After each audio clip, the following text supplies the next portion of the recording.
Ito guys, pag-usapan lang natin si Mami Min Bernardo. Naging emotion sa tagumpay ni Catherine Bernardo. Siyempre guys, sino ba ang hindi matutuwa sa nangyari sa kanyang anak na si Catherine Bernardo?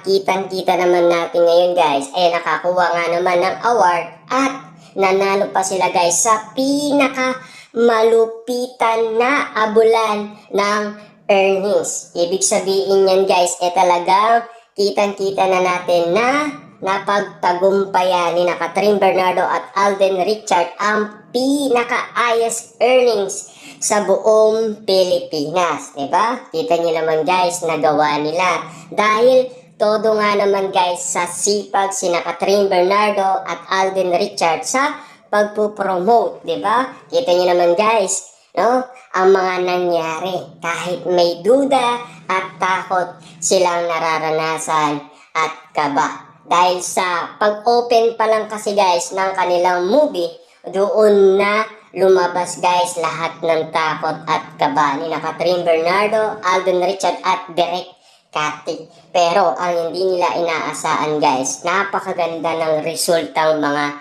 nangyayari. Dahil siyempre guys, 85 million ang kinita ni Catherine Bernardo at Alden Richard. At lalong-lalo na guys, naging top 10, naging top 8 dahil kumita nga naman guys ng 2.4 million US dollars sa US. Kaya nga naman guys, nakakuha sila ng award. Diba? Siyempre guys, pinagmamalaki ni Mami Min Bernardo si Catherine Bernardo. Diba? Tulad guys na nangyari sa kanya sa A Very Good Girl na naging successful, di ba? Dahil yun kasi guys ay naitanong yun kay Daniel Padilla. Ano naman kaya guys ang itatanong ng media kay Daniel Padilla dahil sa pagiging successful ngayon ni Catherine Bernardo, di ba? Ano kaya guys ang sagot ni Daniel Padilla sa narrating ngayon guys ni Catherine Bernardo? Diba? Intayin lang natin guys ang sagot ni Daniel Padilla. Ito ang pinaka-latest guys na inaabangan na natin sa balita. Kasi alam naman natin guys, diba? Saktong-sakto na uli nila noon si Daniel Padilla na pwedeng-pwede nilang tanungin about sa pagiging successful ni Catherine Bernardo sa A Very Good Girl. Diba? Kaya nga naman, eto na naman guys, nagbabalik na naman ang pagiging successful ni Catherine Bernardo. Perfect na perfect timing talaga ang tagumpay niya. Diba? Kasi tadhana nga naman kasi guys ang nangyari. More than 5 years nga naman kasi guys ang nangyari, pero merong magandang resulta. Diba? Ano ang magandang resulta? Naging top 1 sa pinaka-highest earnings guys sa buong Pilipinas. At lalong-lalo na guys, nung opening pa lang ng kanilang movie, talagang success na ang kanilang movie. Dahil yung unang movie nila guys ay napabagsak ni Catherine Bernardo at Alden Richard ang Hello, Love, Goodbye. Diba? At syempre guys, sila ang pinakamalaking highest earnings sa opening pa lang, malaki na ang kinita. Kaya nga naman guys, kagulat-gulat na lang at marami ang nagtataka. Bakit kina Catherine Bernardo at Alden Richard nagsilabasan lahat ng mga tao? Diba? More than 5 years. Lahat ng tao guys ay nagsilabas para lang panoorin ang Catden movie. Siyempre guys, ang mga nanonood nga naman, mabibigla ka na lang guys kapag nasa loob ka na. Parang horror movie guys, ang palabas na nakikita nila. Kitang-kita natin guys, ang energy at aura at mga kiligan moment ng mga netizens at mga fans.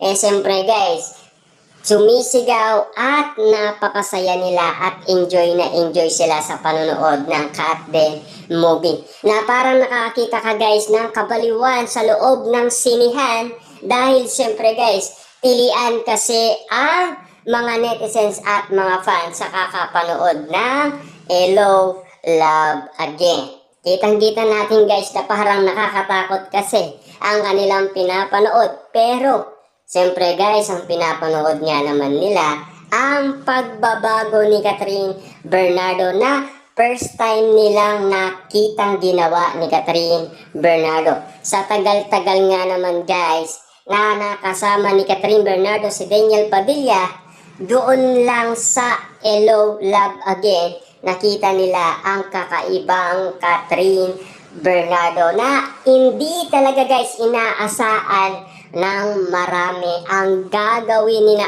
Alden Richard at Catherine Bernardo sa mga eksena sa Hello Love Again. Diba? Eh, siyempre guys, mapapasigaw ka talaga at kikiligin ka talaga at mabibigla ka at magtataka ka katulad ng mga netizens at mga fans sa kanilang napanood. Kasi sulit na sulit nga naman kasi guys ang panunood nila.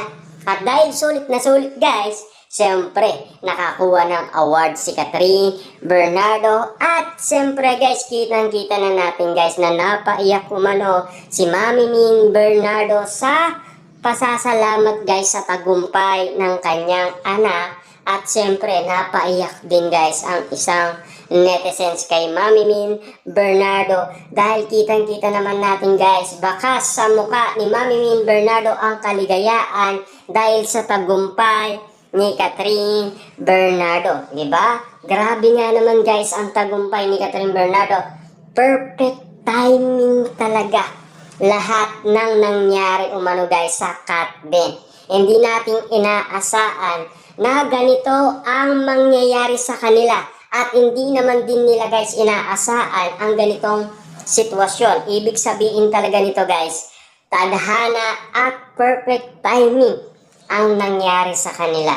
Kasi lungkot at kaba at takot ang nababalot sa kanilang katauhan dahil sa mga resulta na magaganap umano sa opening pa lang.